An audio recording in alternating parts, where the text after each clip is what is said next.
皆さんこんにちは、アーサーです。今日は久しぶりに在日外国人とのインタビューをお届けしたいと思います。今回のインタビューはですね、東京女子学園で知り合った英語教師のオースティンさんとの会話です。オースティンと僕はたまたま大学が一緒で、それがきっかけで仲良くなりました。オースティンは日本に来てからもう5年目に入るのですが、今までは結構いろんなことを経験しました。He's had a lot of interesting experiences. 1回のインタビューで喋りきれなかったので、これからも頻繁に出演していただきたいと思ってます。始める前に紹介したいことはあります。実はですね、オースティンと僕は話したいことが多すぎて、別の YouTube チャンネル兼ポッドキャストで紹介したいと思いました。It's called the Austin and Arthur Show. この新しいチャンネルとポッドキャストは主に外国人向けにはなるので字幕は入っていないのですが I would be very happy if you checked it out. 今回のインタビューはほとんど英語にはなるので英語と日本語の字幕が両方ついています。ぜひ自分のレッスンのためにもご活用ください。And without further ado, let's get into the interview. Seattle, man. Yeah, right, right. Yeah. We're not a coffee city anymore. Okay. But yeah, so tell me, how long have you been in Japan now? I have been in Japan for just under 5 years. Okay. Yeah. And okay, so you've been here for 5 years, and what do you do now? So I am an English teacher at a private high school. I'm a high school teacher, basically. Yeah. Okay. And so, yeah, I mean, a lot of people, I've interviewed some other teachers on here before, but people are always interested in hearing the backstory about why are you interested in Japan or whatever. So I know you were talking to me about how, like, back when you were even in college, you wanted to come to Japan before you went to the military, but what was it? Where'd that come from? Oh man, to be honest, we gotta go way back. Way back. My first experience. So I will say, my first experience with Japanese culture was as a kid, as an American growing up in the 90s. I watched Dragon Ball Z. Yeah. Like I really liked it. I even watched Sailor Moon. Actually, too. Dude, when I was in Germany, Sailor Moon was really popular, and everybody watched it. Yeah. And growing up, like I said, I watched Dragon Ball Z. I was a Gundam fan because I was a 9-year-old boy. Yeah. So, but that was pretty much it as far as like my experience with Japan until I entered high school. Yeah. And at my school, we had 2 language classes. Okay. So I had Spanish and I had Japanese. Wait, where was your school, by the way? So my school, I went to a school called Aviation High School. Aviation High School? Yeah, in Seattle. Like flying? Yeah. Actually, my dream originally was to be a pilot. Oh, wow. Okay. Yeah, so I'm not exaggerating. I literally watched Top Gun every single day as a child. I loved Tom Cruise. I thought that guy was the coolest. I still like him. Yeah. I really wanted to fly planes, but I learned I was colorblind. Okay. So that prohibited me from being a military pilot. Man. So I decided to kind of explore other areas when I was in high school. So, like I said, I have language classes at my school, and it was Spanish or Japanese. Okay. So at the time, I had been to Mexico 5 times. Okay. And, as you know, as an American, Spanish is a very common thing in the U.S. It's for me, it just wasn't something that really interested me because you just see it everywhere. Yeah. So compared to Japanese, like Japanese was this really unique, exotic thing to me that I really wanted to kind of explore. So I signed up for Japanese class, and I had a good time with it, but it was a normal high school class. It wasn't particularly special, but during that summer there was a program to go do foreign exchange for the duration of summer vacation. So I signed up for that because luckily my parents wanted to support this. They were excited. So I went to Japan for my first time when I was about 14 or 15 years old. Where'd you go? Osaka. I went to Osaka too when I was 15. Yeah. And I always kind of laugh because it's really interesting. Now that I'm more familiar with Japanese culture, it's really interesting when you talk to somebody and you kind of hear where they had their first experience, because I think that really impacts their opinion on Japan. Yeah. you hear somebody who's like, oh yeah, I went to Hokkaido for my first time. That was my first time being introduced to Japanese culture. And I think that they have different opinions of Japan than somebody who experienced Osaka as their kind of entrance. Yeah. So Osaka was a ton of fun. It's like, I always compare it to like Tokyo is kind of like East Coast American culture and Osaka's West Coast American culture. Totally. I totally get that. Yeah. I really feel like they're very similar. Yeah. It's, Osaka's a great place. I actually tell people so that like Tokyo is like New York, right? Yeah. But Osaka is also where all the entertainment of like the owarai gaining. So like that's like LA. It's LA. It's exactly it. It's exactly it. Yeah. So wait, so how long were you in Osaka for? The first time I went, I was there for a month. Okay. Yeah. Me too, dude. This is scary. Yeah. Yeah, actually, I'm a doppelganger from pretty much another dimension. Okay. Okay. And so, what's something that you really remember when you were in Osaka? Oh, that experience. As a 15-year-old boy, I remember seeing girls in skirts for the first time, and I was like, all the girls at my school wear jeans. This is interesting. But moving aside from that, for me, the really eye-catching thing was the food. Yeah? Oh, man. I love ramen. Okay. Oh, God. I used to that and vending machines. Oh, right. I'll tell you. Okay, this is probably not something I should say, but if it's too bad, I'll just cut it out. It's fine. As a 15-year-old boy, this was in a time where I think Japan was a little bit more lax on what they would allow in vending machines. And so they used to have alcohol in vending machines. Yeah. You don't see that so much these days. But there was one right outside my school. So me and like my school friends, granted, they were Japanese, so they introduced me to this. This was not my idea. I just went along with it. Just tell you guys, this is not his fault. So we always used to go sneak out of school during lunch and go like buy alcohol in the vending machines, just kind of like hang out in the park. And that was such a good experience. This was my rugby team. I joined the rugby club when you had a rugby club there? Yeah. Wow. My school that I did homestay at was a sports school. Okay. Kids there weren't particularly smart. Yeah. It was known for its baseball team. Okay. It's like a typical Osaka baseball school. But yeah, we had a rugby team, and so I played American football when I was in America. Yeah. And so that like directly translated over to rugby, and I had a great time. God, those rugby guys were so much fun. Yeah. So yeah, we were like this close-knit group. It's like we all ate lunch together. We all went to class and sat next to each other, and that was really my first experience with real Japanese culture. Okay. And I fell in love with that. And that it's something, it's like this group mentality of like, you just do everything with your group. Yeah. And as an American, you just don't experience that. You don't experience that because we compartmentalize our life. You have your school life, you have your work life, you have your home life, your friends life. Everything's you got like your little groups. But here in Japan, I noticed that a lot of people don't do that. Yeah. It's like all your friends, you work with them. Yeah. All your school friends, you hang out with them. You guys are all in the same club together, and I really like that. Yeah. Yeah. It's funny you say that because I was born as a foreigner in Germany. I was the American dude on my block, and I had no friends. So I've always been really like alone in my life. I've always been by myself, and so I am very comfortable, very happy with being alone. And actually, that group mentality part of Japanese culture is a part that's really jarring for me. That's I just no, please let me be on my own. Yeah, that's fair. Yeah. But that's interesting. No one has ever talked like that. Everyone always, like all the American people that I've talked with, I've always seen that as like a bad thing.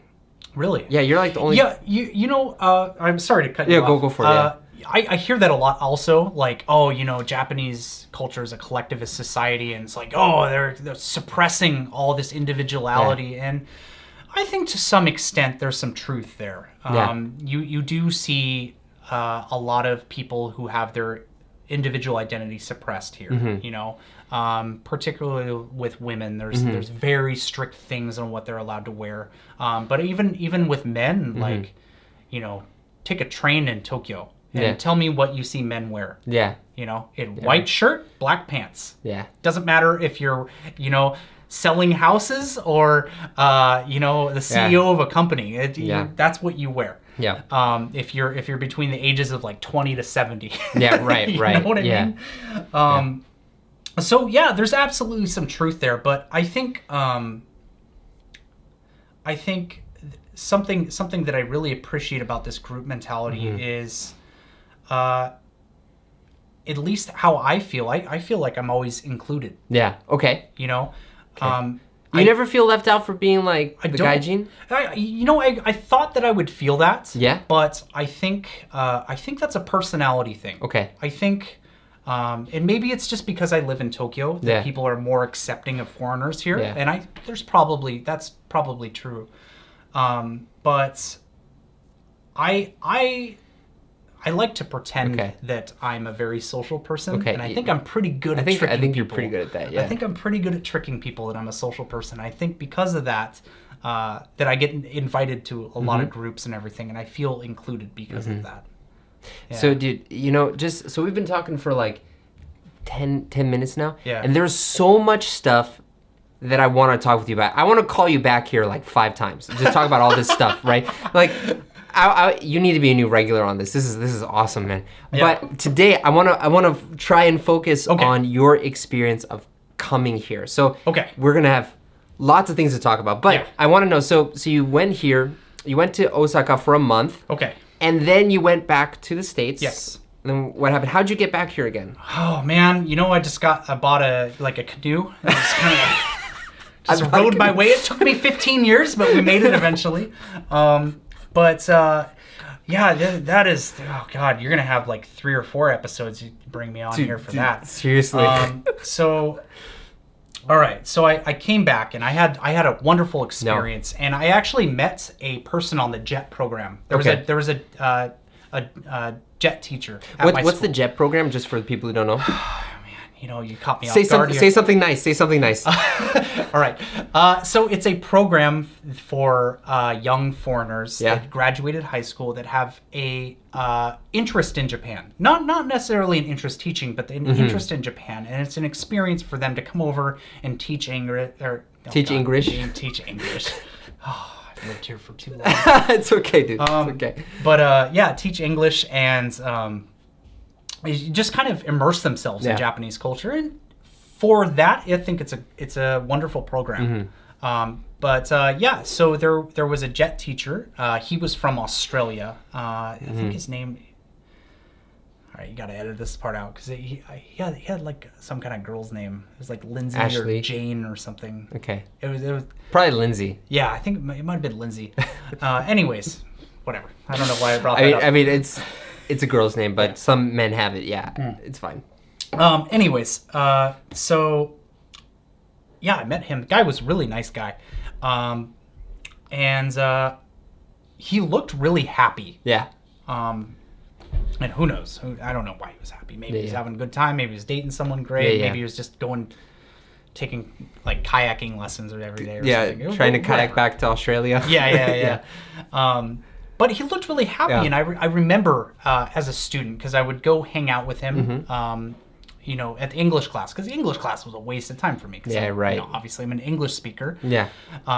So I would come and hang out with him if he wasn't teaching classes or something, and I had such a great experience with him, and I realized, okay, this guy seems like he's pretty squared away and having a good time. I'm really enjoying my time here in Japan, I think I want to be an English teacher here. Okay. And so I left my first visit to Japan with that mentality, coming back. And it was really strange, because you would expect a culture shock upon coming to Japan for me, but it was more of a culture shock for me coming back to America.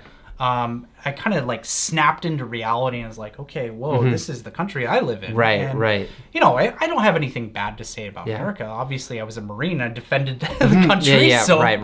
Hopefully I would say that I like America. But that was the first real time for me that I kind of realized that it wasn't my home. Yeah.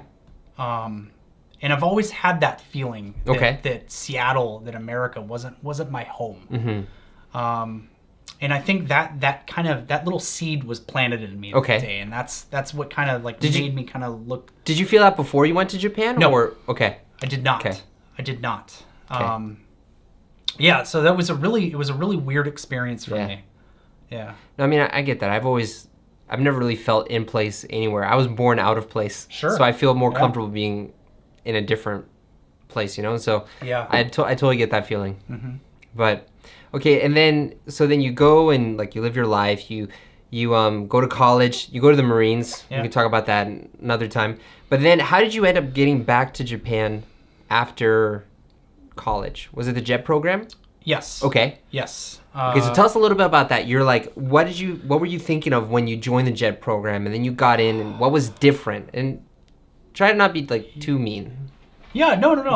I'll try to have. I think I can spin that in a positive way. It sounded really negative. I know. I'll do my best to make it not sound horrible. But no, okay. So going through the JET program, I'm gonna be honest with you. It's rigorous. Yeah. It is really stressful. So you start out with an application process, and the application process is really strict. They want to know, what your interests are, what your experience in life is, and you got to go through a couple application steps. Okay. Right. So you'll send in your application, they'll look over it, and if you get accepted, you go to the next stage, and then eventually you go through an interview stage. And that's where they bring you in and they ask you a bunch of questions, and I'll never forget. It was the funniest experience ever. So, let me ask you, Arthur. I'll be the interviewer now. Okay. What do you wear to an interview if you're going to go to a job interview? I wear a suit. Yeah. You wear a suit. Yeah. I wore a suit. Yeah. I go to my job interview because that's what this is, right? Yeah. I've got a suit on. There's 4 other people there that have a suit on. Then this guy shows up in jeans. Oh, the interviewer shows up in jeans. No. This was just another interview. Oh, another interviewee shows up in jeans. This guy just shows up in jeans and like sits down and is like, "Yeah, man, I'm gonna get hired, no problem. It's gonna be great." And I'm just sitting there, just like, I'm sure. Yeah, you know what? I think you got great chances here, buddy. Yeah. Like, sure enough, he didn't get hired. Yeah, right. So, word of advice, anybody listening to this, if you want to join JET, wear a suit. Yeah, and it's just maybe good advice to wear a suit if you're going to any interview. This is good life advice. Yeah. Dude. But yeah, so it just cracked me up. Man. It's just like, all right, man, you're just staking your entire life on jeans. All right. I guess maybe you've got something invested in denim. Staking your entire life on jeans. I love it. Yeah. Okay. But yeah, so I go through the interview process, and it's like they had like this council of experienced Jets. I would assume like these people who probably did 5 years and then came back and got hired on with the program, and so they asked me like questions about my life, my experiences. I think I had an advantage coming from the military. Yeah, right. Because that's something they kind of hit on, like, whoa, we never get anybody from the military here. And I was really surprised about that, to be honest, because personally, when I talk to a lot of former military guys, most of them end up as cops or teachers. I know that's a really strange thing to understand, but here's the thing. It's like you got a lot of free time. Yeah. Especially if in other branches, if you're in Navy or Air Force, but also in the Marines, you have a lot of free time if you're deployed or even back, just sitting on base, just read and study stuff. So a lot of these guys end up, just getting fascinated with subjects or like history, math, and that kind of thing. So I was really surprised that no one signed up to just come to Japan. Yeah, right. So then you go in your suit. Yes. You get JET, and then you come to Japan. Yes. And then what was your experience like the first few days? What was the first day like? Tell me, what was the first day like? I don't know if you want to go there. Listen, just try to be a little bit kind. No. These are all positive experiences. Okay. It's just, I'm a little bit of a party animal, actually. Hey, listen, dude. I partied a lot when I first got here too. It's fun. Oh my God. Okay, so I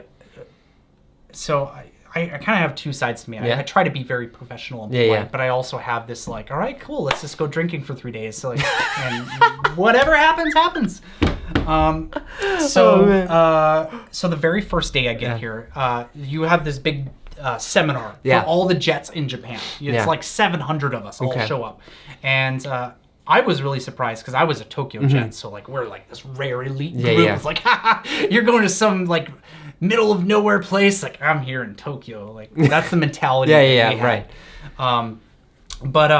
So they got all the jets together, and then we went to what is that place in Shinjuku? Like Keio Plaza Hotel, I think. Yeah, Keio Plaza Hotel. Yeah. So, Shinjuku. Yeah. Oh man, that is a nice place. Yeah. Oh, it is. God, we got hotel rooms there. Okay. And it's just, everything's fancy. They have like all these restaurants nearby. It's just a great experience.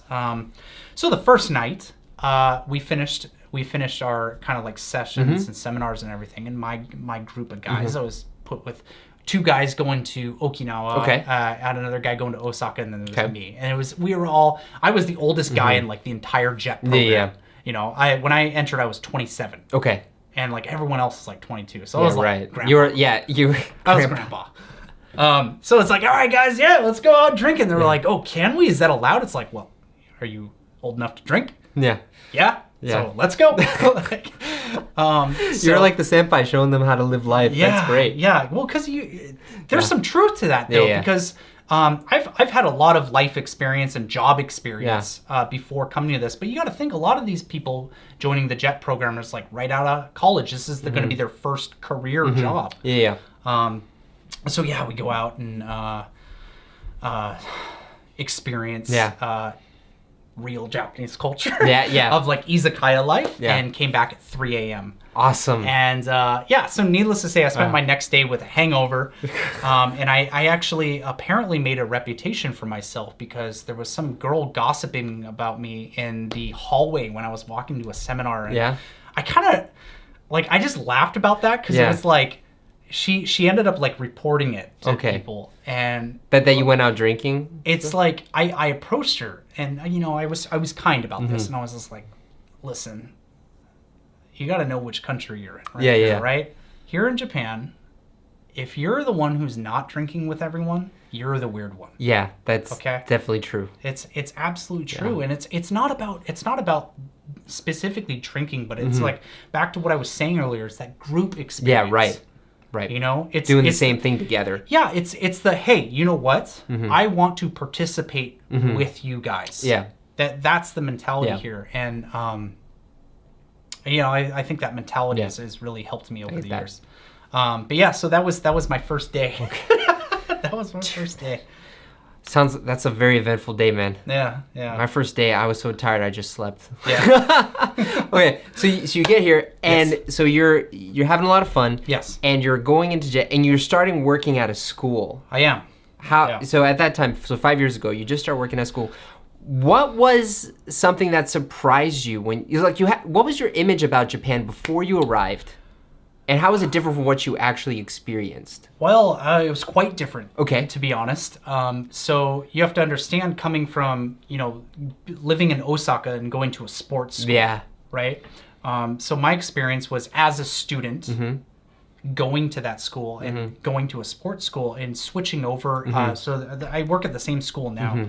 And I'm not going to say the name, obviously, but I work at a private girls' school. It's a junior high and high school. And we have sports teams, but it's more of an academically focused school. Yeah. And that was a complete 180 from my experience with high school because, coming to high school in Japan as a student, like we did sports clubs after school every day. Like we would make food for lunch every day. And, as a teacher, I don't experience that, obviously. And there was a little bit more of a serious tone with my school now, whereas before it was like everyone knew it was a sports school. Yeah, so it's right. They didn't really get mad if you slept in math class. Yeah, is how I'll put it. Yeah. it was kind of like this big, I don't know if slap in the face was the right way, but it was kind of just like, whoa, okay, this is completely different from what I'm used to. Yeah. It took some adjusting, absolutely. Yeah, dude. So what about outside of school? I know you spend a lot of time working. A lot of your day is spent at the school. Oh my God. Yeah, we'll get into that later. But what about outside of the school? What was different from for you, Tokyo versus Osaka? When you went? So one thing I've always said, if somebody asks me what's Japanese culture like and what's it like in Tokyo, I will say Tokyo is a really unique place in Japan because more so than Osaka, actually. Osaka's a big city, but Tokyo's different. Tokyo culture doesn't necessarily feel like Japanese culture. It's kind of influenced a little bit more by that big city culture that you see in Los Angeles and New York and Paris and that kind of thing. People here, after you meet them, they're friendly, but I would say if you're just in a train station, people tend to be a little bit more standoffish. Yeah, right. I get that. And that can be really a strange experience, especially coming from somebody who's been somewhere else in Japan, because usually as a foreigner, Japanese culture is kind of famous for being very friendly and welcoming to people from outside their community. And I experienced that a lot in Osaka. Probably more than you would experience in other places. In Osaka, people talk to me all the time when I went. Yeah, exactly. I mean, I had people come up to me on the street and just strike up a conversation. If I would sit down in a restaurant, the owner would sit down and just be like, hey, what's up? Yeah, right. And that's kind of Osaka culture. But you don't experience that in Japan. Or, sorry, you don't experience that in Tokyo. Yeah. So that's something that I immediately noticed, and like I said, it just took some adjusting, but I did feel a little bit more lonely this time around than when I first came when I was a high school student. Yeah, no, I get that. I mean, there's a lot of, I feel, so my first experience with Japanese people was people from Osaka. My first Japanese teacher was from Osaka, and she was very prim and proper. Actually, her dad is the vice president of a pretty big company. Oh, really? Yeah, so nice. She was very, very well brought up. But when I went to Osaka, I was people are so free and happy, and people talk to you on the street and stuff. Yeah. And I remember meeting someone from Tokyo for the first time, and I was like, this person's like a robot. I was like, is there an on button I can push to make you live up? Yeah. But then I came to Tokyo and I realized, it's just a difference in culture. Yeah, it really is. Yeah. It really is. And I get it. Yeah. I get it. It's such a big city. It's hard to pay attention to the individual person. Yeah. I don't think I've met people who really look at that as a negative thing, and I kind of disagree. Yeah. I think it just comes down to preference. Yeah, right. For me personally, after living here for a while, I actually prefer living in Tokyo to Osaka. Yeah, I get that. I'm typically a pretty private person. Yeah. I like to be social, but I also like my distance. And I think for people with that personality, Tokyo's a great place. Because you can disappear whenever you want in Tokyo. Yeah. It's so easy. As long as you remember how to reappear. Yes. Yeah. As long as you can come back, there's some people who are I have no friends, and I'm thinking there are 30 million people here. How do you do that? Yeah. But we can talk about that another time. Yeah. Absolutely. So, dude, we have been going for 30 minutes already. That's crazy. Okay, I need to cut it off here. But so one thing we should start a podcast, really. Okay. So yeah, I'll talk to you more about details about that later. So first, okay, so a lot of the people watching this are people who are interested in not just learning English, but actually connecting with English speakers. But they have some difficulty with that. So do you have any advice for them on how to connect and make friends with people? Yeah, I mean, that's, I think that goes a little bit deeper than just learning a language, absolutely. Yeah. I think this is going to be a really difficult challenge for some people. And I feel like it's a lot easier for me to do this, but the best advice I would give to somebody is don't give yourself any expectations. Yeah. Don't go, okay, you know what? I'm going to make a friend today. I'm going to join this. Don't do that. Okay. Don't do that. Just go somewhere. Okay. Just go somewhere. Don't worry about the results. Just don't worry about don't stress yourself about setting all these goals. Just go, hey, you know what? I'm gonna go check out this restaurant, or I'm gonna go. I hear there's like this place that foreigners really like. Yeah. I'm just gonna go show up there and see what happens. Okay. Yeah, you don't put pressure on you to, I have to talk with them. Just show up. Exactly. That's actually, dude, I actually teach my students to do that before the whole like COVID stuff. Yeah. Like I would tell them the first step in actually connecting with people is to show up. Yes. No expectations, just be there. It's funny you mentioned that. Yeah. Going back to my high school stories, Yeah. My English teacher is this really old army guy. Yeah. And he always said the same thing. Guy made me do push-ups every day. I was always late to class. Yeah. And for every minute, you would have to do 10 push-ups. Oh, wow, okay. I was doing like 40, 50 push-ups every time of class. Yeah. Anyways, so he would always say 90% of life is just showing up. Yeah, right. The other 10% is like what you do when you're actually there. But it's so true. Yeah.